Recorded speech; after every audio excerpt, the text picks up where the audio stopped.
PowerPlayChess, brought to you in association with Kagi. Hello, my name is Svitlana and I am happy to be back to cover round 3 of the Women's Candidates Tournament. This time, the most exciting and the only decisive game of the round happened between Vaishali Rameshbabu and Nurgyul Salimova, who are also the two youngest participants in the event. Looking at their playing history, they have surprisingly only played against each other once before, and that game ended in a draw. But in this game, we will see how a new opening idea led to a very dangerous attack that was full of tactics. Vaishali starts the game with e4, and after e5, knight to f3, Nurgyul chooses to go for the Petrov defense with knight f6. She has also played this in round 1 against Anna Muzychuk. But still, this is not what Nurgyul usually plays.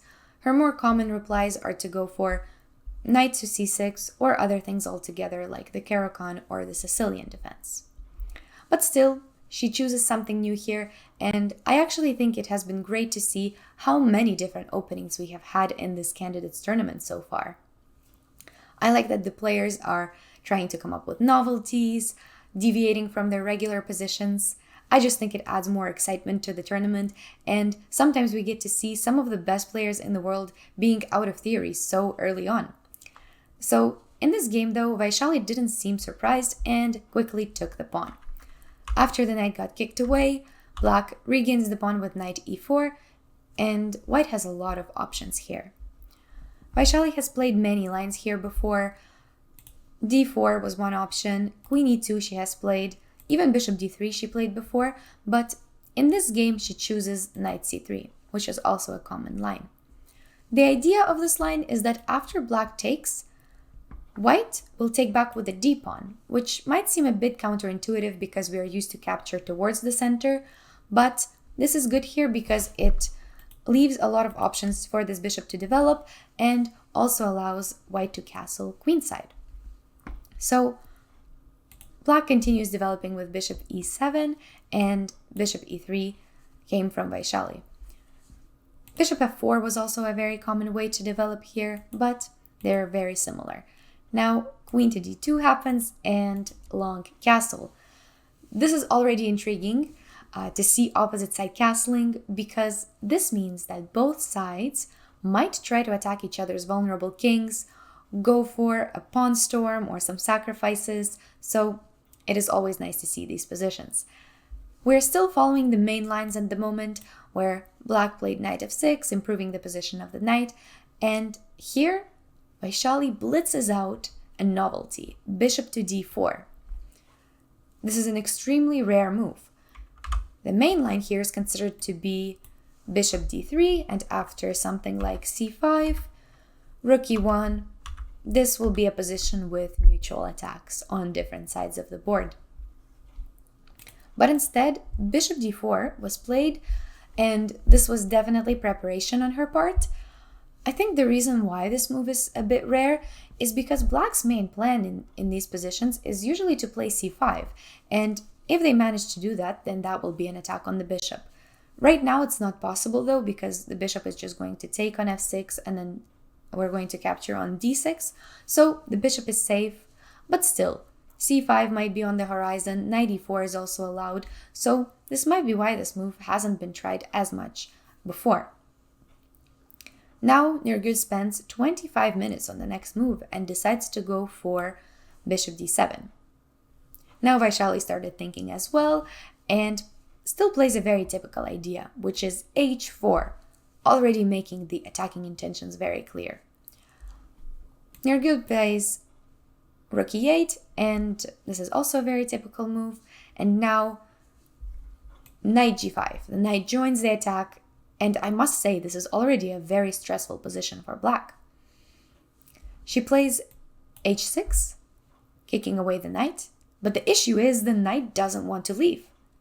Vaishali goes bishop to d3 and says, you can take my knight. But the problem is for Black is that if the knight is taken, then the two bishops and the rook are just creating an overwhelming attack. For example, if the knight tries to save itself, then something like rook h7 will happen, and this is just really bad news for the black king. g7 might fall, and if not, another rook will join on h1. Even other things, even a trick like knight to e4 would not really work here because this still gives white a better position. So there is this opened h-file now, the bishop can check, and after f4, the attack still goes on and the king is not really safe. So in the game, Nurgyul does not take the knight and plays knight to g4, which was the best defensive move. And black now only has 90 minutes left, which is very stressful for such a complicated attack, given that it is only move 13 out of 40, where the extra time is going to get added. But nonetheless, knight g4 is a good move, and this actually leaves white to make a serious choice here. So please stop the video here and try to think what you would play for white here. Try to find the best move in the position. Okay, hopefully you've made your choice.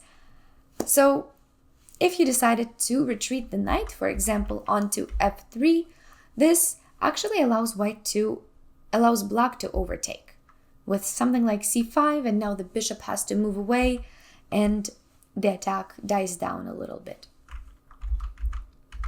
Another option was to play bishop h7, but the thing is, after king f8, it is unclear of how we would continue the attack. For example, the knight now has to move away, and even though it's nothing bad for the position, but there's just not as good of a harmony between white's pieces. They're not working together to make threats. And here, if you found the move knight to f7, well done. This is exactly what Vaishali played in the game, which I think was an amazing knight sacrifice. Now, after the recapture, there's bishop c4, a very logical follow-up, and now the king has to move away to f8 and stay in danger for a little bit longer. Now, if bishop to e6 was something you considered, so this doesn't work for black. There's a tactic here for white that will just regain, the knight. For example, like this. And if not, the king is still just going to stay in the center. So king f8, this is what was played in the game as well.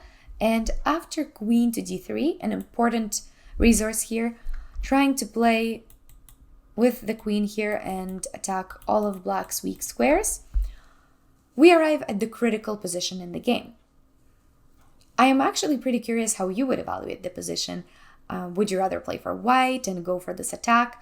Or maybe you prefer to play with the extra piece as black? Or maybe you think it's equal. And the reason why it's critical is because now both players have under 20 minutes left.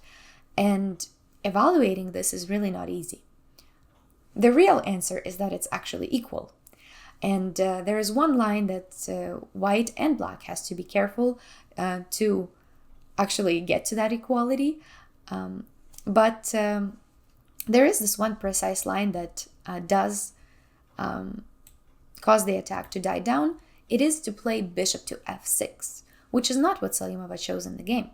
So after bishop f6, for example, if white tries to attack one of the squares, f7, then there is simply queen to e7, protecting it well. And even though the position looks great after the rook joins the attack, remember that black still has an extra piece, and they can simply cover with knight to e5 and temporarily consolidate and solve all of the problems. Queen h7 is a bit of a better try, and this is the reason why Salimova rejected this line in her calculations. So she noticed that bishop to e6, bishop takes e6, and rook takes back, walks into queen to f5, which attacks both the knight and the rook, and one of them has to go. But, so yeah, at first glance, white is just going to win a piece. But there was a really good counterattacking try here with knight to f2, which is what I assume she missed in the game. So if this doesn't happen, if you play something like queen to e7, let's say, to protect the rook, then queen g4, and this makes sense. This is just a healthy extra pawn for white, and I understand why you wouldn't want to go for it. But knight to f2 was really amazing, and after queen takes, black is going to take back the rook, and this is actually comes down and surprisingly becomes equal. And there's still a lot of play left in this position, but there's not as many pieces left anymore, and the material is still even. So this was the best defensive try and the best line for both sides to choose. But Salimova doesn't play bishop f6, and instead she goes for a shocking bishop to g5, check. But what is even more shocking is that Vaishali does not take that bishop with her pawn. So let's see why this even happened. So in the game, Vaishali plays king to b1, and this move is not the best because it actually gives black a chance to return to these similar positions with bishop to f6 with the best line of defense. So instead, what happens if white simply takes? If white simply takes that bishop? What they both saw here is that after queen takes on g5, this allows the queen to activate itself with check and then come to f5 as a really good defensive resource. So for example, if white plays f4 here, which looks like a very tempting move, the queen of course cannot take because of king b1, and now rook to f1 is a very serious threat. But instead, black has this resource with queen to f5, which doesn't allow the queen to invade into the squares that it wanted to invade before, and this seems like a good option for black. The attack is not going to be as strong anymore without the queen invading. The position is around equal. So this would have been a good defense, but the thing here is that Vaishali can now, after she took the bishop, play king to b1, and queen to f5 seems like nothing has changed, but that's not necessarily the case because there's queen g3, which was a really good move because there's still, options, for example, for the rook to join or this rook to join on the h-file. And I think the problem was the evaluation here is that white still has a dominating attack. White is no longer down material, so now there's just the weak king without the extra piece for black. But interestingly, both players didn't consider this that clear and that great, although the computer yells that this is winning, but I agree that it stays complicated, and this was the best way to refute Salimova's bishop to g5 check. So instead, in the game, Vaishali plays a king to b1, and this gives the chance to come back, but Salimova didn't do it the first time and doesn't play it the second time and goes for a different defense, which was unfortunately the decisive mistake here. She goes knight to e5, attacking the queen and bishop. So this essentially forces white into finding a good move, and she takes bishop to e5, and it seems like not much has changed, but the problem for black here is that this bishop is still under attack. So if black takes now, this is going to be a bigger issue because after h takes g5, the queen cannot join. First of all, it's not check. And second of all, there is f4 now, which is really strong. It's just going to win the rook or win the queen after rook to h to f1. Then if the rook takes on g5, then there is also an issue with queen to h7, and this is just looking like checkmate coming up very soon for white, and there is no more defense for black. You also cannot capture with the h-pawn because that opens up rook h8, and if you don't capture that pawn, then that's going to be an even bigger problem for black with g takes h6, and the king is just completely out in the open, which would be a winning position for white. And at this point, Salimova probably realized her mistake because she cannot take back, and white's attack is now essentially free. She's no longer up a piece. She now plays this bishop f6 defensive move, but it is one move too late, and Vaishali finds a good tactic, very simple and straightforward, and this tactic is going to collect a lot of pawns here. So she goes bishop to d6, because after pawn takes, queen takes back, both making a check and attacking the bishop. And the nuance here is that if Black tries to cover the bishop with rook to e7, then there's queen to d5. Once again, these light squares become a problem for Black, and there's no good ways to defend against queen g8. So, unfortunately, Nurgyul has to go for a different defensive move like queen to e7, but this forces her to go into an endgame that ends up being very unfavorable for Black. Nurgyul tried to hold on for a few more moves, but at the end of the day, 4 pawns is too much material. Yeah, there's 4 pawns in this position for white, even though this endgame is with opposite colored bishops and with the rooks on the board, which, can be considered drawish in some situations, but 4 pawns would be too much material, and some of them will start just rolling down the board on the queen side. So in the game, a few more moves were made. Vaishali finishes in a very technical way, not letting go of any pawns, keeping everything under control. Rook e5 is strong, making sure that the bishop cannot take this because of rook f5. And after bishop to b6 and the move a4, threatening with a5, Salimova actually resigned. So I thought this was an amazing, very complicated game with an opening novelty that we saw in the Petrov defense and an interesting piece sacrifice that we saw by Vaishali, really well calculated and just started the attack and never looked back. I hope that Nurgyul can come back in the next rounds after this tough loss and time pressure, and I still think that we will see a lot of exciting games from these two young players in the rounds to come. So the other 3 games of the women's candidates finished in a draw. So Tang Zhongyi made a draw with Hampi Kaneru, Goryachkina with Lei Tingzhe, and Anna Muzachuk made a draw with Katerina Lagno, which was also a cool game with a big winning chance for Anna, but they settled for a peaceful result in the end.